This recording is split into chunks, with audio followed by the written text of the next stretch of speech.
Once upon a time, while watching an episode of Bronies React. Whoa. Whoa, what? Wait. What was that in the background? An explosion? What was that? Beam of light. I don't know. Beam of It looks light. like a three-headed frog. Three-headed frog, what? Are you guys stroking out? Oh. Oh.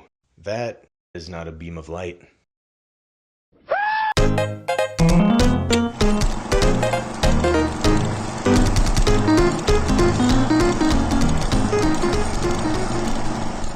That episode sucked. I mean, every season opener has some awesome stuff, but this one? Clouds. Clouds. And a baby alicorn. Why? Way to fake me out there, guys. Just make me think Sombra's coming back, but nope. It's legit just weather. But this is one saving grace that maybe, just maybe, there's gonna be something interesting that happens later on this season. Even if we have to trudge through a pile of slice of life to get to it. But what exactly is this thing? First instinct, what do you say? Changeling. It looks like a changeling. It's the same color, it's got some weird eye dealy going on, and it looks like changeling wings and maybe armor. The part that has everyone confused is its shape. Like, why? Three-headed frog is right. Someone posted another picture of it that I think is a little more clear, and in this one you can definitely tell that it is a changeling, and that this is the head, but then what is with the legs? It's like he's got leprosy or black tumors or something. The real question is, why is this changeling here in the first place? Especially flying towards the Empire in the last few seconds of the season opener like that. Obviously, the writers wanted to keep this in the minds of the viewers, or at least those who noticed it. Well, what have we seen of the changelings lately? Nothing. They haven't popped up at all. Like, ever. Since they were defeated back in Season 3, only one changeling ever showed up, and that was as a joke in episode 100. I mean, it showed up to a wedding. I mean, this guy's got a story, but he isn't doing anything bad. Right? I mean, he wasn't feeding off anything. Nothing was directing love towards him, so he couldn't gain anything from it. In this universe, love needs to be directed in order to have any magical effect on anything, right? Well, maybe not. These apparently needed love to ignite, as cheesy as that sounds, but they were just sitting in the background here. If they can be directly affected by something just kind of happening nearby, who's to say that this changeling isn't just kind of passively feeding by being in the area? I mean, it's not malevolent or anything, but it's food for thought. Anyway, the only other time we see changelings are in the comics and books. In the books, like this one, the changelings are out doing their usual thing, impersonating people and feeding on love. In the comics, they landed among a population of funny, fluffy creature things, which they fed off of and then made a home there. Later on, they were imprisoned. Chrysalis told her supposed story of origins and then escaped. Later still, she joined forces with many other villains before realizing that this group's actions would leave the land barren of love that she and her people could feed off of. At this realization, she left. So currently, both in the show and in the literary universe,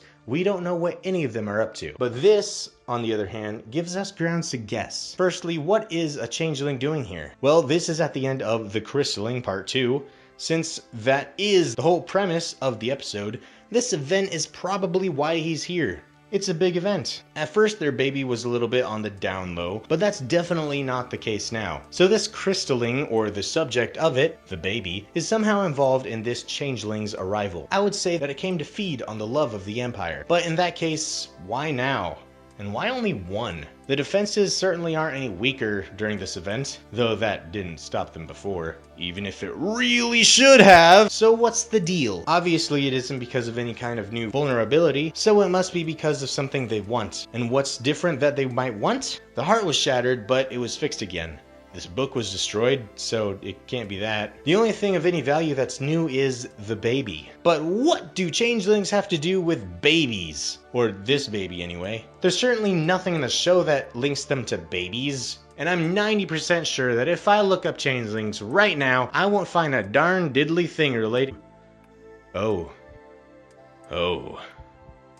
Well then, if Wikipedia is to be trusted, changelings in mythology were believed to be a fairy child that had been left in place of a human child stolen by the fairies. So changelings, in mythology, steal babies? Well, that probably means nothing. I mean, these changelings are totally different, right? I mean, they have equine qualities, they look like bugs, they feed off love. Meanwhile, these don't do that. Like, let's see, why do they steal babies? A human child might be taken due to many factors. To act as a servant, the love of a human child, or malice.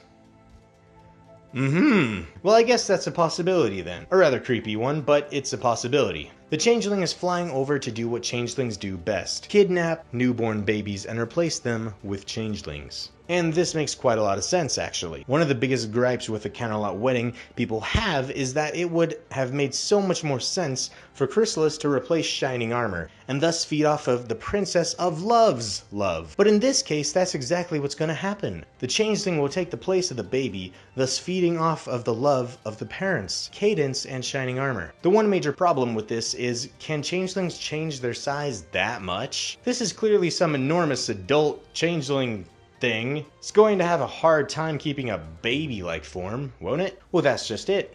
This strange, large-shaped changeling is not going to take the place of the baby. I mean, what is he gonna do with the baby once he's got him? Dump it in the garbage can and hope no one finds it? No, it needs someone to take the baby away so that it can properly take the place of the baby without suspicion. And that's why this is shaped so weird. This isn't some three-headed frog or something. This is a changeling holding a baby changeling in its arms. This is the changeling that's going to take Flurry's place. And I don't have any idea how fast changelings grow, but once it's grown up, they'll have a changeling right in the heart of their enemy lines. A changeling that can take control of the biggest weapon their enemies have against them. They don't have the elements of harmony. They won't have the Princess of Love to help them. They'll have nothing to stop the changelings. Compared to their first one, this is the perfect plan, and now that Flurry's magic has been muffled, it'll be even easier to follow through with. And hey, even if this doesn't happen to be revealed in the season finale or anything like that, who's to say it didn't happen? This is an innocent little baby. Who's gonna suspect that? So for the first time, I'm not just making a silly theory, I'm making a prediction. Admittedly, it's a prediction that has been made a couple of times before, but I'm making a good solid case for this. I am ready for a good finale to make up for the slice of life baloney we've been getting. Because if we don't get this kind of thing for a finale, then at this rate, with the opener villain being flippin' clouds, our finale's villain is gonna be a moldy couch cushion, and I am not prepared to deal with that. Twilight's gonna be all, I can't hurt it, it's a citizen of society, and I will march down to Hasbro's office, and I... Thanks for watching, and thanks to all my Patreons. I actually got more than one, guys! Yeah! People actually care about this stuff. Oh, the video's almost over. Jason, KJ, Dan X, yeah, thanks, bye.